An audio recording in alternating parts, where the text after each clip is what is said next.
کہ میں مہمان بھیج دیتا ہوں، میں مہمان بھیج دیتا ہوں۔ تو اس لیے ہم بھی بیٹیوں سے محبت کرتے ہیں، آقا علیہ الصلوۃ والسلام کی سنت ادا کرتے ہیں، ٹھیک ہے؟ تو اس لیے آقا علیہ الصلوۃ والسلام کے ساتھ خاتون جنت رہتی تھی۔ اور یہ ابو ایوب انصاری کے کوارٹروں میں رہتے تھے۔ ابو ایوب انصاری کے کوارٹر ہوتے تھے، خریدے تھے انہوں نے۔ ہجرت کے بعد جو پہلا سال شادی ہو گئی اور اپنے کوارٹر خرید لیے اور وہ علیحدہ بنائے، ابو ایوب انصاری کے ان کوارٹروں میں پھر حضرت علی کرم اللہ وجہہ الکریم اور خاتون جنت فاطمہ الزہرا رضی اللہ تعالیٰ نے رہنا شروع کر دیا۔ آقا علیہ الصلوۃ والسلام نے ارشاد فرمایا حضرت علی کرم اللہ وجہہ الکریم سے کہ اپنا گھر بنا لو۔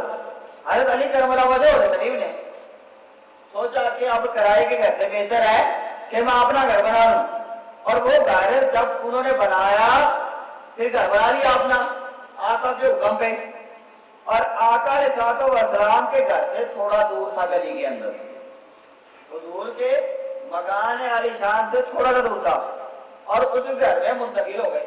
اب ابو ایوب انصاری کے کوارٹر چھوڑ کر، کرائے کے مکان کو چھوڑ کر انہوں نے اپنا گھر بنا لیا۔ آقا علیہ الصلوۃ والسلام ہر روز خاتون جنت کو دیکھتے اور تکتے رہتے، محبت تھی۔ آقا علیہ الصلوۃ والسلام خاتون جنت کو تکتے رہتے۔ جب گھر تھوڑا سا دور تھا تو آقا علیہ الصلوۃ والسلام سے برداشت نہ ہوا کہ میں اپنی بیٹی کو اتنی دور سے برداشت کیسے کروں۔ آقا علیہ الصلوۃ والسلام کا دکھ ہوا، پھر اس دکھ کا اظہار کیا اور اپنی بیٹی فاطمہ الزہرا رضی اللہ تعالیٰ عنہا کو ارشاد فرمایا ایسا بیٹی ایسا نہیں ہو سکتا کہ گھر میرے قریب لے آؤ، ایسا نہیں ہو سکتا گھر میرے قریب لے آؤ، مجھے آتے جاتے نماز پڑھتے جاتے تجھے دیکھتا رہوں، میں نماز پڑھتے آتے جاتے میں تجھے دیکھتا رہوں۔ بہرحال خاتون جنت فاطمہ الزہرا رضی اللہ عنہا نے گھر بات کی، کوئی اور گھر قریب تھا ہی کوئی نہیں، آپس میں بات کی کہ گھر قریب کر رہے ہیں، گھر کوئی قریب تھا ہی نہیں، اور گھر دور کتنا تھا؟ اتنا تھا کہ یہاں سے اس مسجد سے اس گلی کا انتظام ہوتا ہے، اتنا دور خاتون جنت کا مکان تھا، اور آقا علیہ الصلوۃ والسلام کو اپنی لگتے جگر کی اتنی دوری برداشت نہیں ہو رہی، فرماتے ہیں کہ وہ گھر قریب کر لو۔ ایک صحابی تھے حضرت حارثہ، ان کے گھر آقا علیہ الصلوۃ والسلام کے گھر کے بالکل سامنے تھے۔ حضور علیہ الصلوۃ والسلام خاتون جنت فاطمہ الزہرا کی ابا جان یا رسول اللہ صلی اللہ علیہ وسلم، آپ حضرت حارثہ کو ارشاد فرما دیں کہ وہ گھر ہمارے سے بدل لے، وہ گھر آپ کے گھر کے سامنے ہے، وہ گھر بدل لے، تو اس طریقے سے میرا گھر آپ کے گھر کے سامنے ہو جائے۔ یہ بات آقا علیہ الصلوۃ والسلام نے سنی، ارشاد فرمایا بیٹی بات تو صحیح ہے، مگر مجھے یہ بات کہتے ہوئے شرم آتی ہے، میں یہ بات کیسے کہہ دوں کہ تم مجھے گھر دے دو، میں اپنے مریدوں سے مانگ لوں، مکان مانگوں، یہ کیسے ہو سکتا ہے؟ مجھے یہ بات کہتے ہوئے مجھے شرم آتی ہے۔ میں ہر وقت اپنے عقیدت مندوں میں محبت کرنے والوں کے درمیان رہتا ہوں، اب میں ان سے گھر مانگنے لگ جاؤں، یہ کیسے ہو سکتا ہے؟ یہ انسانی زندگی کا مقصد نہیں ہے۔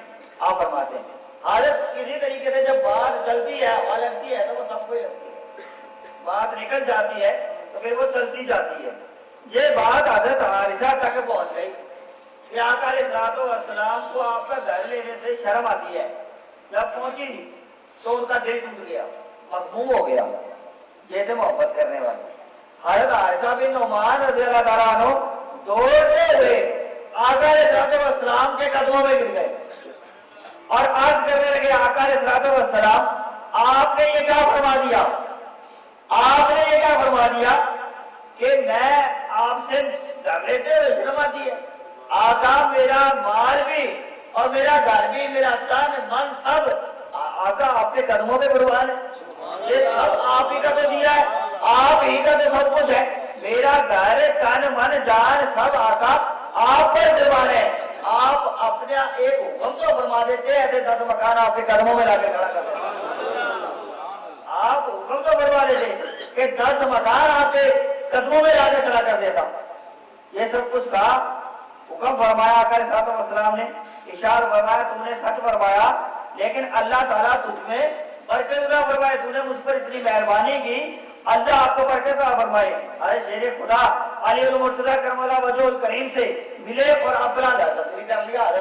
حارثہ بن نعمان نے وہ گھر لے لیا اور آپ نے ان کا گھر تبدیل کر لیا. اس گھر کی خوبی اتنی تھی کہ اس میں پھر ایک آقا علیہ الصلوۃ والسلام نے کھڑکی لگائی اور اس کھڑکی سے آقا علیہ الصلوۃ والسلام جا کر جھانک کر خاتون جنت فاطمہ الزہرا کو دیکھتے, حضرت امام حسن حسین کو دیکھتے, اپنی آنکھوں کو ٹھنڈا کرتے اور پھر نماز فجر کے بعد نکلتے اور اس دروازے کے آگے سے گزرتے اور رک جاتے اور یہ فرماتے الصلاۃ یا اہل محمد, الصلاۃ یا اہل محمد, کہ اے اہل بیت محمد تجھ پر سلامتی ہو. یہ پڑھتے اس لیے کہ تاکہ خاتون جنت فاطمہ الزہرا رضی اللہ تعالیٰ عنہ گھر سے باہر نکل آئے اور مجھے اپنا چہرہ دکھا دیں.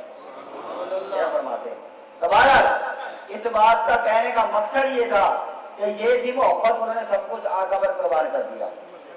لیکن آج ہمارا رخ امت خطرہ سے ہٹ گیا ہے. ہماری محبتیں کچھ اور ہیں, ہماری سوچ کچھ اور ہے, ہمارا رخ, ہمارا اڑنا بچھونا کچھ اور ہے. ہماری سوچ سب کچھ بدل گیا. ٹھیک ہے, ہم نام پیارے مصطفیٰ کا لیتے ہیں لیکن ہماری زندگی عشق مصطفیٰ سے خالی ہو چکی ہے. پیارے مصطفیٰ اگر اس وقت فیض بانٹتے تھے, آج ماشاءاللہ فیض بوڑھا نہیں ہو گیا. پیارے مصطفیٰ اس وقت فیض بانٹتے تھے, ماشاءاللہ آج فیض بوڑھا نہیں ہو گیا. بدبخت غائب ہو جائیں, جو کہتے ہیں وہ زندہ نہ رہے. بدبخت غائب ہو جائیں اور وہ جو کہتے ہیں زندہ نہ رہے. خدا کی قسم وہ آج بھی زندہ ہے.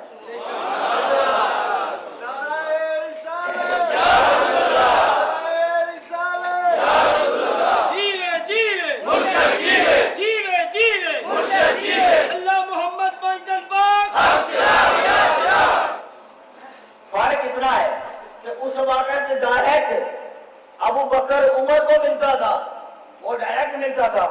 آج ہمیں پردے کے پیچھے سے دیتے ہیں, ملتا آج بھی وہی ہے.